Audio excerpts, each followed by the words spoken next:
মুসলিম শরীফের 6487 নম্বর হাদিসে এসেছে, আবু দাউদে এসেছে, তিরমিজিতে এসেছে হাদিস।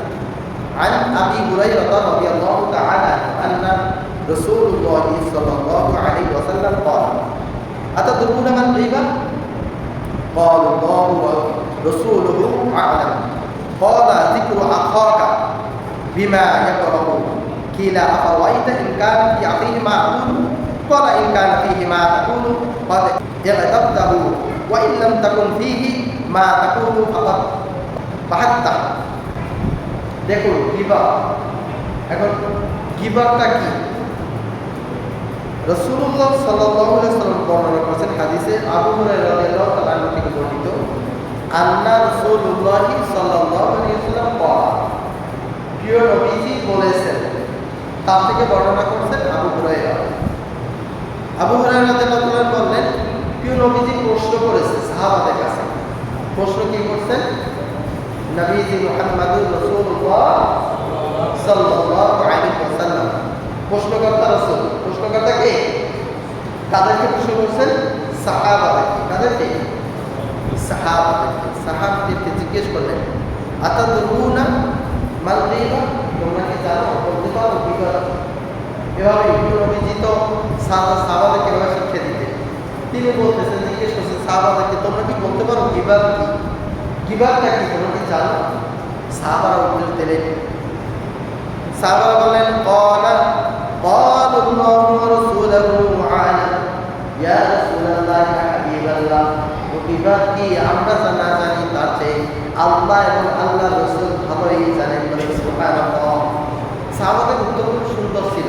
নবীকে রেসপেক্ট করে, সম্মান করে কথা বলতেন। প্রিয় নবীজি তাদেরকে জিজ্ঞেস করলেন, তোমরা কি বলতে পারো গীবত কি? তারা সুন্দর করে উত্তর দিলেন, ইয়া আল্লাহর রাসূল, গীবত কি আমরা যা জানি না, আমরা বা জানি তার চেয়েও আল্লাহ এবং আল্লাহর রাসূল যিনি প্রশ্ন করছেন তিনি ভালো জানেন। ঠিক না? ভালো জানেন কে?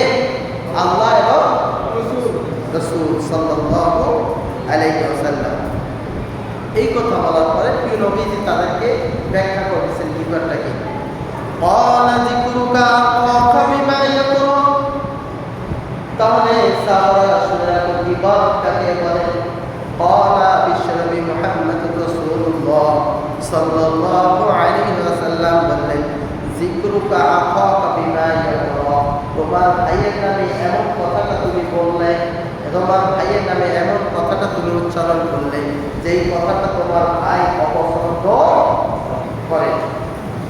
মানে আমার ভাই আমার নামে এমন একটা কথা বললো যেই কথাটা আমার সামনে বললে আমি ব্যথিত হতাম, দুঃখ পেতাম, আমি ঘৃণা করতাম যে এই কথাটা বলাটা আসলে ঠিক হয় নাই।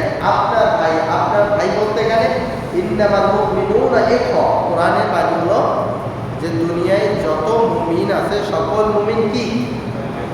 সকল মুমিন ভাই। কোরআন হচ্ছে মুমিন আর হাদিস হচ্ছে মুসলিম।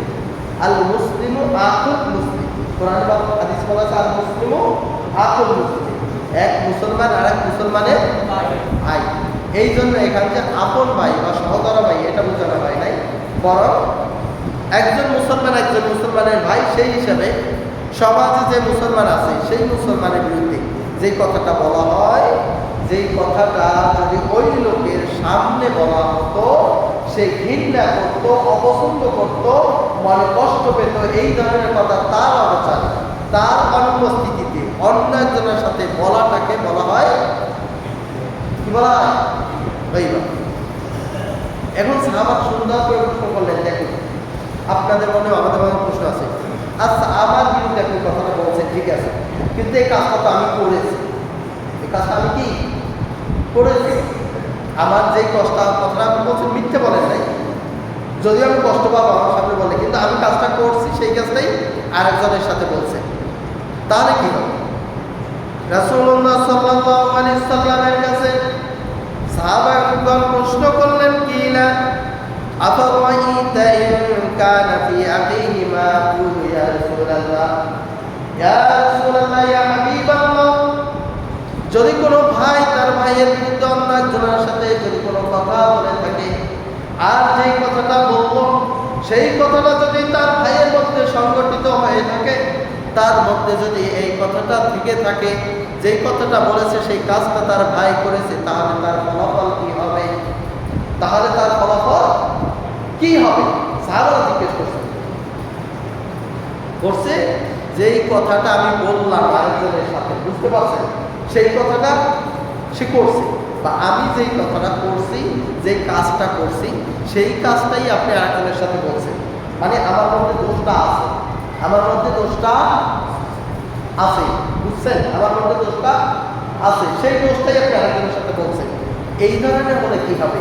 রাসূলের কাছে জিজ্ঞেস করছেন, কারা জিজ্ঞেস করছেন? সাহাবা। তখন প্রিয় নবী বলতেন, ওয়ালা ইন কানা ফি মা তাকুলু ক্বাদ ইগতাবতা। বিশ্ব নবী উত্তর দিলেন, তুমি যেই কথাটা বলছো সেই কাজটা যদি সে করে থাকে আর সেইটাই তার অবচরে, তার অনুপস্থিতিতে আরেকজনের সাথে বললে, তাহলে সেইটাই হবে গীবত। সেটাই কি গীবত? আমার মধ্যে দোষ আছে, সেই দোষটাই আপনি বলছেন অন্য একজনের সাথে, এইভাবে যদি হয় সেইটাই হবে গীবত। আর এইখান থেকেই বেঁচে থাকতে হবে। তাহলে যদি এমন কথা বলে যেই কাজ করে নাই, তাহলে কি হবে? ওয়াইন লাম তাকুন ফীহি মা তাকুলু ক্বাদ বাহাত্তা। বিশ্বনবী মুহাম্মদ রাসূলুল্লাহ সাল্লাল্লাহু আলাইহি ওয়াসাল্লাম বললেন, আর যদি তুমি এমন কোনো কথা বলে থাকো, কারো বিরুদ্ধে এমন কোনো রিপোর্ট দিয়ে থাকো, কারো বিরুদ্ধে এমন কোনো সাক্ষী দিয়ে থাকো, কারো অনুপস্থিতিতে তার বিরুদ্ধে যদি এমন কোনো কথা বলে থাকো যেই কথাটা তার সাথে যায় না, যেই কাজটা সে করে নাই, যেই কাজের ফলাফল তার মধ্যে নেই, যেই কাজ সে সম্পর্কে জানে না, এমন কথা যদি তোমার ভাইয়ের বিরুদ্ধে তুমি আরেকজনের বিরুদ্ধে করে থাকো, আরেকজনের কাছে যদি এমন রিপোর্ট দিয়ে থাকো, তাহলে সেটা হবে তাকুলু ক্বাদ বাহাত্তা। ক্বাদ বাহাত্তা, সেটা হবে বুহতান। সেটা কি?